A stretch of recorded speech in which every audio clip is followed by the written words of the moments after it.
Welcome everybody to another episode of the Blue View podcast, and today we have a very, very special guest.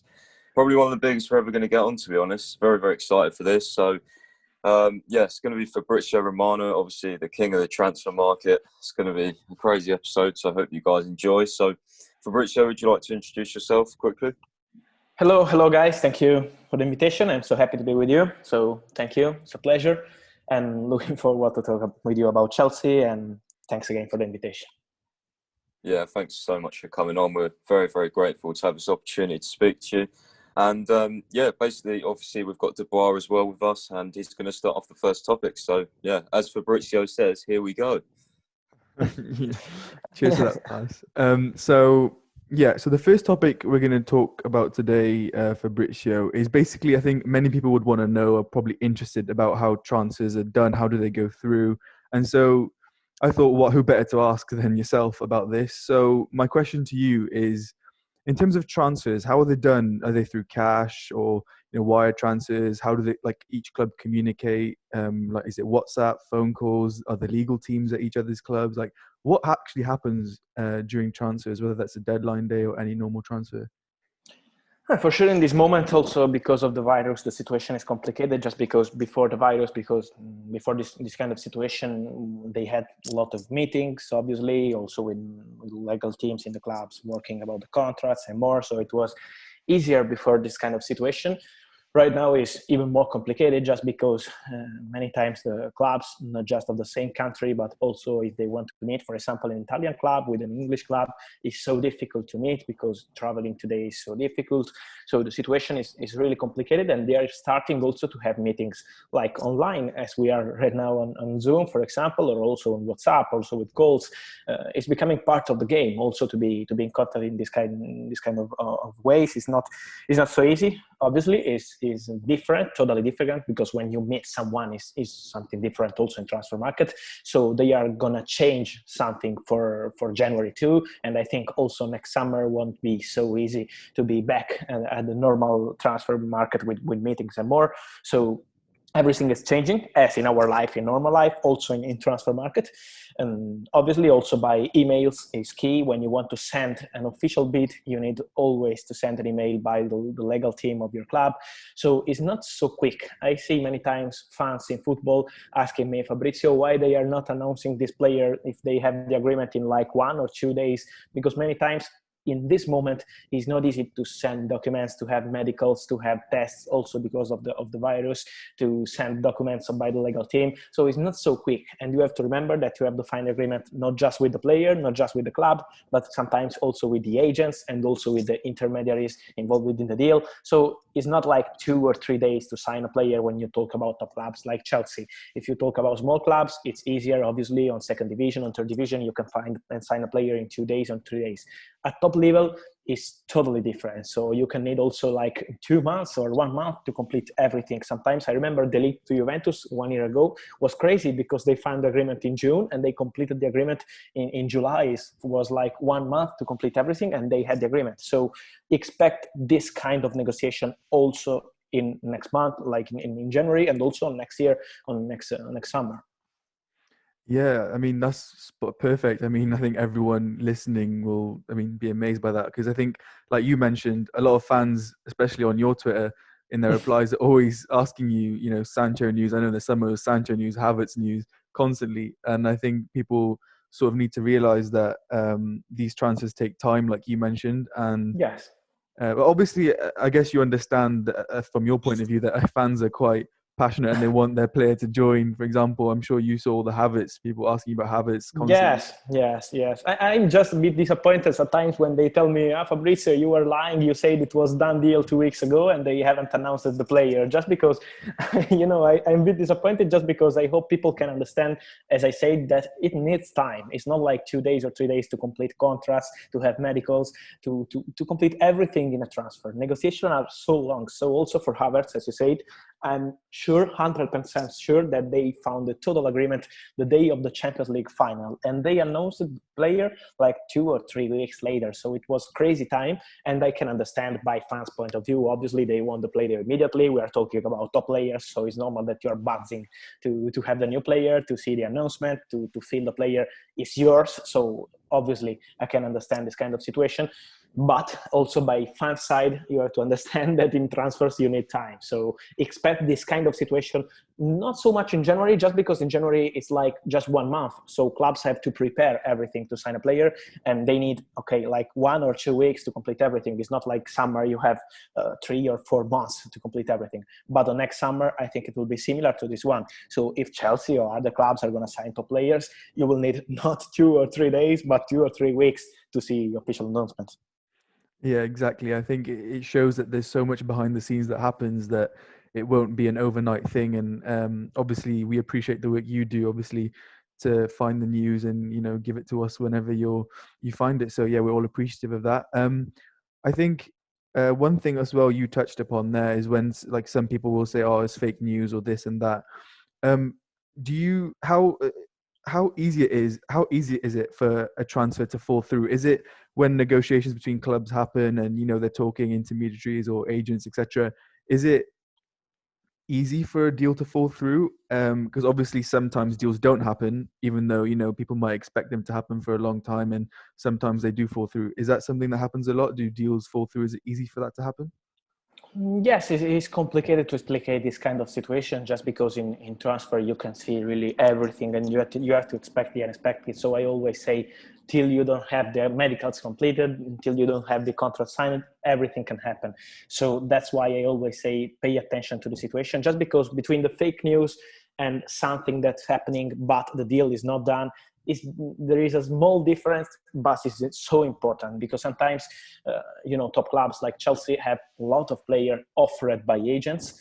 So also me, I can offer a player to Chelsea, but they won't consider every top player they are offering to them. It's normal, so a part of the game. They have like 100 players offered every month, so it's absolutely normal in football today. But when something is happening like transfers, for me, a real transfer news is that seriously a club is considering the move for this player. So they are really in negotiation to sign this player, because when players are offered, it is not something real. Today in football world, we have a lot of players offered in clubs like Chelsea. So you have to expect a real news when something is really happening, because the club is talking with the agent, because the club is talking with the player, with the family, with the club. So sometimes you have to understand that it's happening is not meaning that the deal will be completed. So that's why today is not so easy to understand what will happen, but it's so easy, in my opinion, to understand that something is true, because obviously the clubs won't confirm anything as official, but many times they are talking with 2 or 3 players. This summer with Chelsea, I have to say, was easy, just because Chelsea decided to say, okay, we want to sign our top targets. We are not going for 2 or 3 different players in same position, just because we want our top targets or nothing. For example, for Declan Rice. So that's why they always say, we want Chilwell, and they signed Chilwell. We want Havertz, and they signed Havertz. And the same for Timo Werner. So it was like easy, just because many times other clubs say we are trying for 3 players in the same position, and we try to sign the first one we can sign. So it depends by the strategy of the clubs too. And that's why it's not so easy to communicate about top clubs. Yeah, that's really interesting, actually, stuff you've mentioned there, and especially with Chelsea as well. Like we've seemingly gone and got on our top targets, which I think many Chelsea fans are really pleased with. But also how you mentioned that, clubs are offering players, especially to a club like Chelsea, really often. And sometimes it seems to be filtered into the media, and fans hear that we've been offered, for example, Reguilon or another player. And I think fans get ahead of themselves and think that it's more likely to happen than it actually is, whereas like you mentioned that hundreds of players are being offered. So I think that was really interesting how you brought up that point. And I think as fans, it's about learning to control our emotions and realizing that not everything is going to materialize into a transfer. So that was quite interesting. And I was also going to ask you on the Chelsea point, but you hit the nail on the head there with us getting our first choices. So it's been quite easy for Chelsea this window, or the window that just went by. So what I'll move on to the second topic that I wanted to ask you. This one will be a bit more informal. I think this one maybe perhaps a bit more your opinion. So obviously Chelsea this season, we brought in many players. Chelsea fans are happy. And we started the season, we're 4 points off Liverpool at the moment at the early stages in the league. And, we are top of our Champions League group after a win last night. But it's fair to say that at the start of the season, Frank Lampard, was given quite a lot of criticism. Sometimes I'd say it's fair criticism because we were leaking goals defensively despite spending that much money, and we also spent a lot on our attackers. I wanted to ask you, Fab, what have you made of Chelsea's start to the season and your opinions on Frank Lampard? My opinion on Frank Lampard is absolutely positive, just because I try to look at football not just on the pitch. Obviously, it's the most important part, but also outside the pitch, and the work Frank Lampard is doing also outside the pitch and not just on the pitch, because as you said, to be first in the group on Champions League and having a good start of season, in my opinion, is absolutely good on the pitch. But also outside the pitch, he's doing an amazing work. Really, he's been fantastic. Also, you said fans are happy, obviously, because you had a fantastic window, and it's also thanks to the work of Frank, obviously, of Peter Cech, of Marina, of everyone on the board of Chelsea, but also from Frank has been fantastic. He called players. He was totally involved in any deal.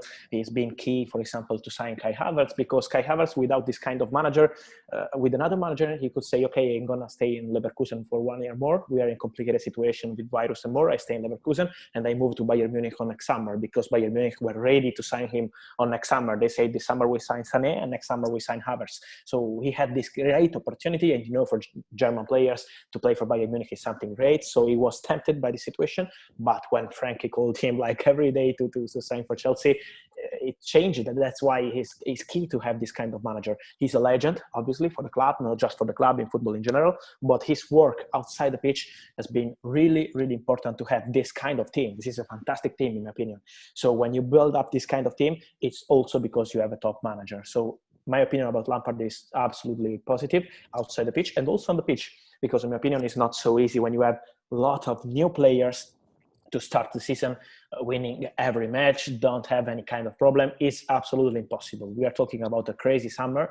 You have to remember the clubs restarted to train like in September, immediately after they completed the Premier League. So it was like 3 weeks or 4 weeks for stop and restart without any pre-season, just immediately working with new players, with many new players, with many top players. And it's not easy to speak with top players immediately, have to change their mentality. Imagine, for example, Thiago Silva playing in Ligue 1 is totally different from Premier League. So to have a new mindset for new players is really, really difficult. And he had a good impact in Champions League, as you said, because Chelsea are doing great.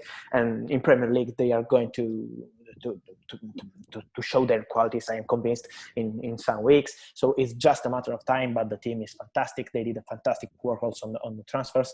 Frank has it's difficult to have a lot of new players. Remember, as I said, we are in a crazy year. So it's really, really difficult to change everything, to have new players, to talk with new players, to talk also with players that are staying like Kanté, like Jorginho, and make them understand what's happening. Also what Frank did with Jorginho and Timo Werner because of penalties. It could be a problem in another club, and Chelsea are managing it so well. So congrats to Frank, because in my opinion, it's just the start of a great season. Yeah, I mean, I couldn't have put it better myself. I think all Chelsea fans will agree with what you've said there, and it's about being patient. One last quick question before I hand over to Pice. I want to ask you, who are your favourite Chelsea players to watch? This is a good question. I have to be honest.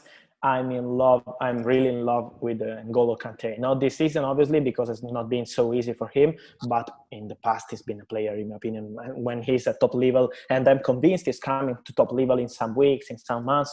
But we're talking about a player who is totally different. He's a winner. He's always smiling. I love when players are fighting for the club, are fighting for the team, not just top quality. Obviously, I can say Havertz, I can see Ziyech, these kind of players that are like fantastic skills. But when I see N'Golo Kanté, I love the fighters, and N'Golo Kanté is a top fighter. So I love this kind of players. Yeah, I mean, N'Golo Kante is well loved by Chelsea fans as well. And yeah, again, you mentioned that many players you could have chosen as well. But that's perfect. I mean, from my side, that is all I wanted to ask you. So thank you very much. I'm going to pass it on to Pice now, who's going to discuss two other topics with you. So yeah, so Pice, if you want to go ahead. Yeah, so really Fabrizio, I just wanted to like delve into the transfer market a bit more and Chelsea's sort of plans because obviously, like last summer, as you've been discussing there with Dubois, we've had a very big summer. I think we spent up to like £250 million and Lampard really went crazy this summer. So, I mean, a couple of things I want to ask you really, sort of Chelsea's future ambitions, I guess, in the market, not just next summer, but also January.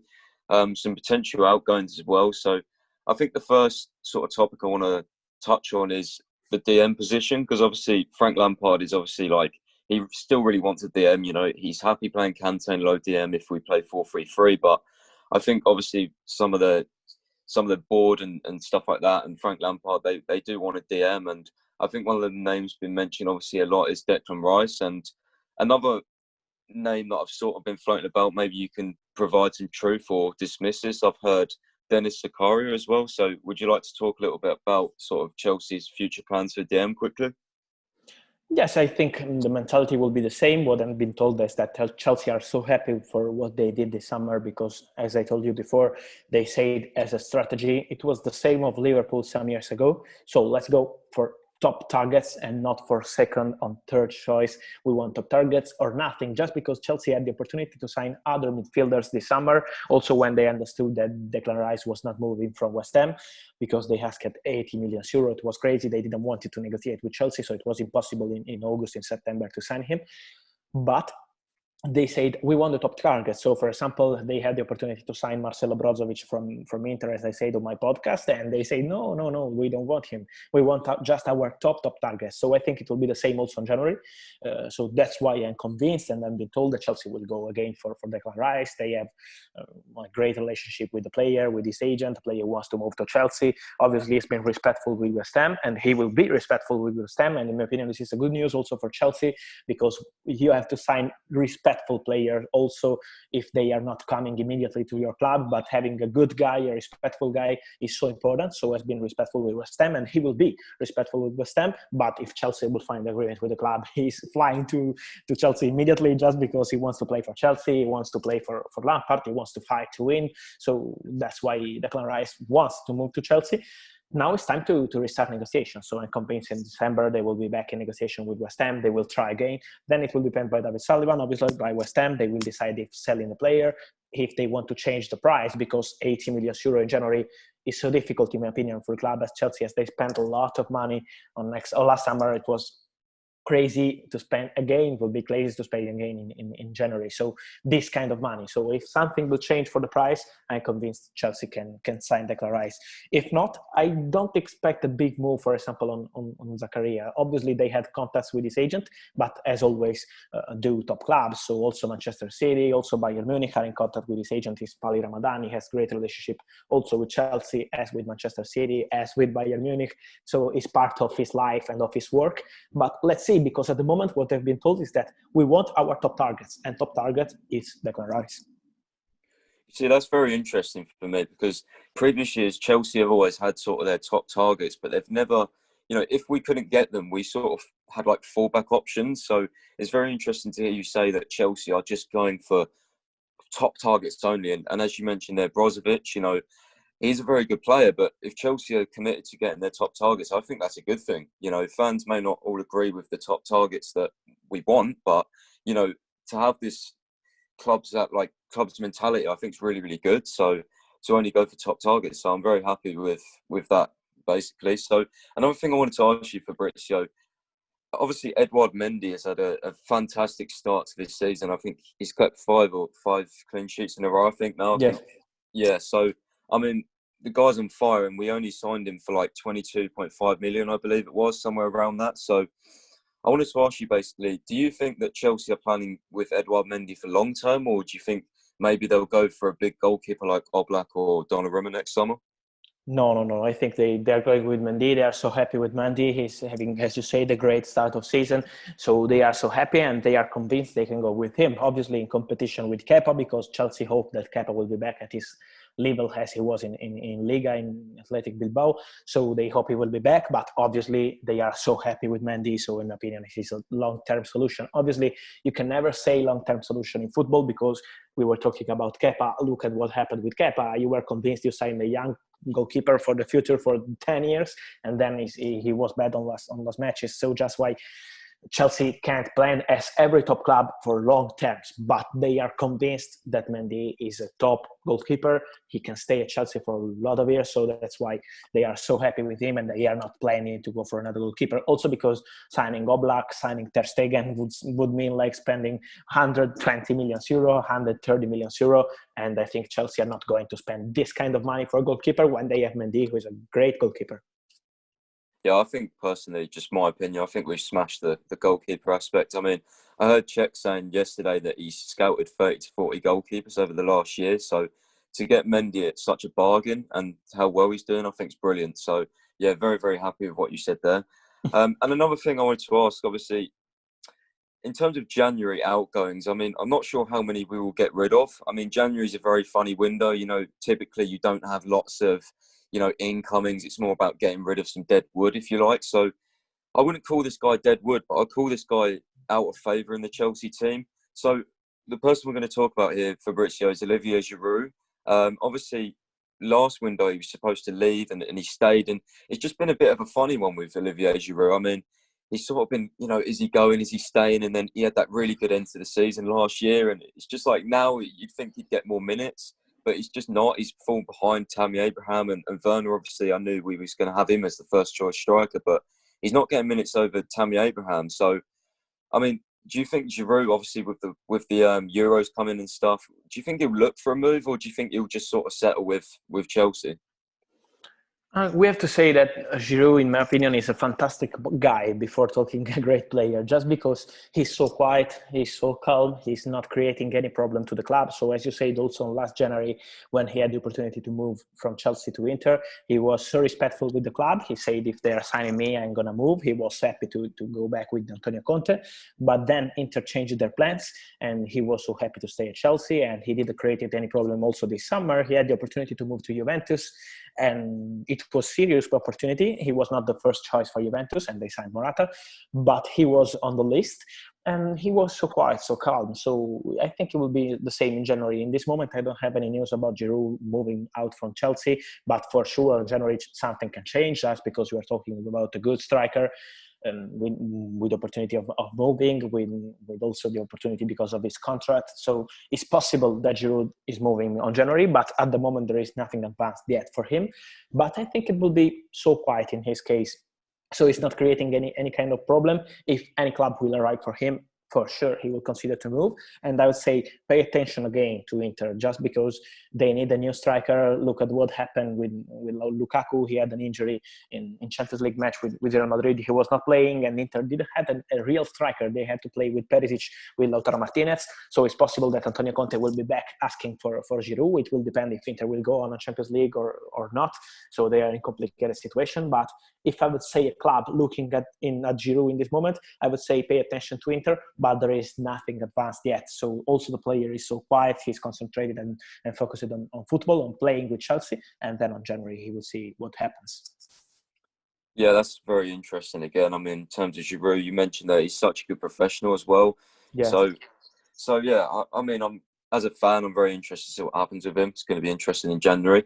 So anyway, the last sort of topic I wanted to discuss, topic in terms of transfer I wanted to discuss really with you is sort of the centre-back position for Chelsea. I mean, we've sort of had like rumours here and there, but I don't know if it's a top position Chelsea want to target. I mean, I've heard the likes of like Jimenez and a couple of other names, but with Jimenez himself, I mean, he's like 100 million, I think, Atletico Madrid, or he has a release clause or something. Maybe you could shed some light on Chelsea's centre-back sort of ambitions in the future for us, if you wouldn't mind.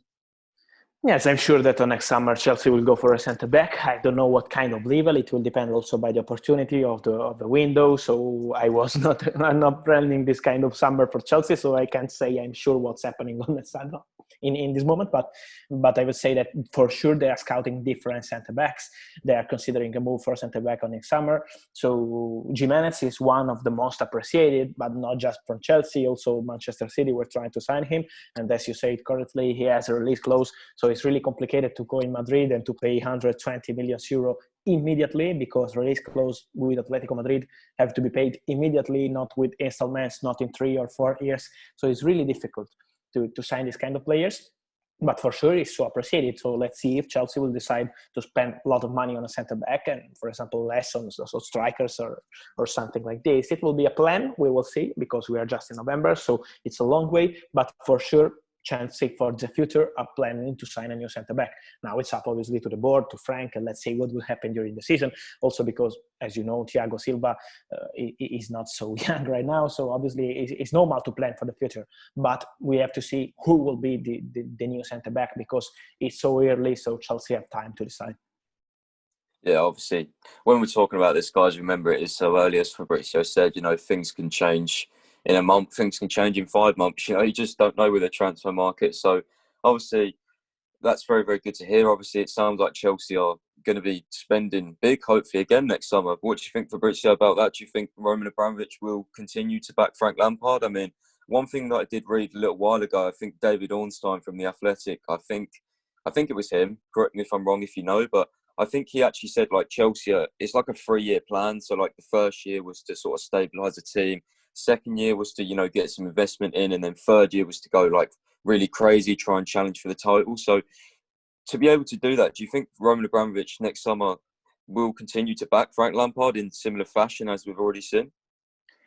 And to be honest, in this moment, talking also with different people close to Chelsea and people also in football in general, it's really, really difficult to say what's happening next summer, because we don't know in what kind of general situation we will be with football. If we will have fans back at the stadium. I'm convinced, for example, if we will be out from the virus situation and from the crisis, obviously having fans at the stadium is another planet, because top clubs like Chelsea are losing a lot of money because of this, because of merchandising, because of stadium and more. So if we will be back in a normal situation, I'm convinced, yes, Chelsea will spend big again, not like this summer, but they will spend big again. So for sure. But if we will be in the same situation as we are right now, I say no, just because it's impossible to have 2 summer at the same level, spending every week for a different player. So it's possible they will go again for top targets, but in 2 or 3 positions and not in 8 or 9 as they did this summer. So obviously, Roman Abramovich wants to win. Obviously, we have to say what happened this season, because it's important to see what will happen in Champions League, what will happen in Premier League. So also by this will depend the future of the transfer market for Chelsea. But I would say more from the general situation, because we have to remember we are in a crazy year, in a crazy situation, and this is affecting the situation for the top clubs. You have to remember with Chelsea, you had a crazy summer, and they were the only club in the world to have this kind of summer. Real Madrid haven't signed one single player, and Barcelona signed 2 players on the last 40 hours of a transfer window. And in Italy, Juventus also did only swap deals, and Inter signed only players for free, like Arturo Vidal, and the same for Bundesliga clubs. So it's been a crazy window for Chelsea, and on next summer it will depend by the general situation. Yeah, so Chelsea fans listening to this, you better hope that everything returns to normal and the fans come back, because we want Roman Abramovich to get his wallet out again. We want to win the league. We want to have more world-class signings. So let's hope that things get better and Chelsea can do big things again next summer. So thank you so much, Fabrizio, for speaking about that in terms of our targets, in terms of our plans. So now we want to just move on to the last topic quickly before we let you go. We want to talk about basically just you personally. How is life like as a journalist? This summer was like crazy. What was your favourite deal to cover? It doesn't have to be Chelsea, but just general. How is life like? How do you cope with all the fans, especially on social media? Not only do you run Twitter, you also run Instagram. The comments. In terms of the comments as well, I wanted to quickly mention, obviously, Dubois said earlier with the Havertz Sancho news. I mean, I was one of the ones spamming Havertz news. It's like it was a crazy summer. So, how do you cope with being a journalist, but also how do you cope with the side of obviously the fans and the comments and everything? It's been a crazy summer. For sure, it's been a crazy summer just because it was so long. It started with the transfer window, like in June, and we ended in October. So it was something new, something crazy, something difficult also because, as I always said, I try to get my new sources and my new info also when I go around the city here in Milano, because you can meet with many people. For example, the agent of Zaccaria, just to make you an example, Fali Ramadani, is always in Milano. He's like living in Milano when there is the window. So you can get news from this kind of people, of agents, of directors around the city. And it was like impossible this summer just because we had the virus situation. So it was even difficult to find news and to check directly with people. So everything was by phone. Was not easy. I have to be honest also with social media, because I love to be in contact with the person and with the fans in football. So I always try also during the night to answer sometimes to fans on Twitter or on Instagram, because I always say if we are talking about transfers as a show, it's just because of the fans. So we have to be grateful to the fans. I love to be part of the fans, just talking with the persons and not acting like a star, because I don't feel as a star. I like to talk with people and to chat about transfers. So it was not easy just because I had to find news, and I also wanted always to share on social media and on my channels and where I'm working with Sky, with The Guardian and more. So it was really complicated, but I loved it just because every time I say, okay, I'm tired, I sleeping like 4 or 5 hours every night, but I'm talking about football, I'm talking about transfers. So I am so happy about what I'm doing. And I think sometimes we have to remember, and I love to remember that I love to say that I'm not the only one. We are really lucky because we have a lot of top journalists doing a fantastic work, as in England, as on other countries. So you mentioned David Ornstein. In my opinion, he's a top player in football transfers, but I can mention a lot of other guys. They are doing a fantastic work. So I don't leave football transfers as a race. I love to live just to say, okay, I want to be correct with the people, saying just correct news when I am 100% that things are really happening, and not always to be always the first. Also because always being the first is impossible. You have to be correct, and that's my way to be respectful with the people, with the fans. And so that's it. I love the way we are doing it on Twitter, also with other journalists. So congrats to them, and thank you as fans, because you are helping to have this kind of show with the transfers. And I love it, because without fans it would be boring to say a player is going to this club. Okay, no one is buzzing to know, okay, Havertz news, Sancho news, and more. And to finish, I would say my favorite one was for sure Kai Havertz this summer, just because I always say, when I say transfer window is a jungle, expect the unexpected.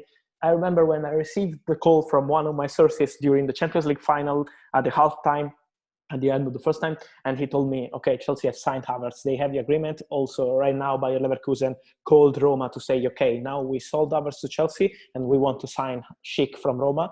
And I say, it's crazy. We are doing the Champions League final. How is possible? And they were completing everything during the Champions League final. So I was not expecting it, and it happened during the Champions League final. So I remember the day after I said, here we go for Havertz to Chelsea, because I was 100% sure that the deal was completed, just was a matter of details. And it was fantastic, really. So I have to say thank you. Yeah, that's actually crazy to know. You know, Chelsea doing deals during the Champions League final. But another one I was like going to mention there to you, obviously talking about like deals during things. I remember after the Champions League final, I think David Ornstein like revealed that Chelsea have basically agreed Thiago Silva. That was another very, very quick one. You know, with Thiago Silva. So that was like really good. You know, Chelsea actually being efficient, which is really nice. Something that over the years, you know, I guess fans are impatient, I guess, but Chelsea have not been as quick as this before. I mean, this summer was like a different level. So anyway, Fabrizio, thank you very much for coming on. Thank you for all the info you've given us. We couldn't be more grateful. Hopefully, you know, if you have enjoyed, you would like to join us again, maybe next summer when we're doing another episode. So we'd be very grateful to have you on again. Just from me and Dubois, thank you so much. Dubois, would you like to add anything? Yeah, I mean, again, we're very grateful for you, Fabrizio, to coming on. I think for those of you that are still listening, I think it's important to know that Fabrizio does an amazing job. Like he mentioned with his transfers, he's always replying to people at late times at night. I can always see his Twitter.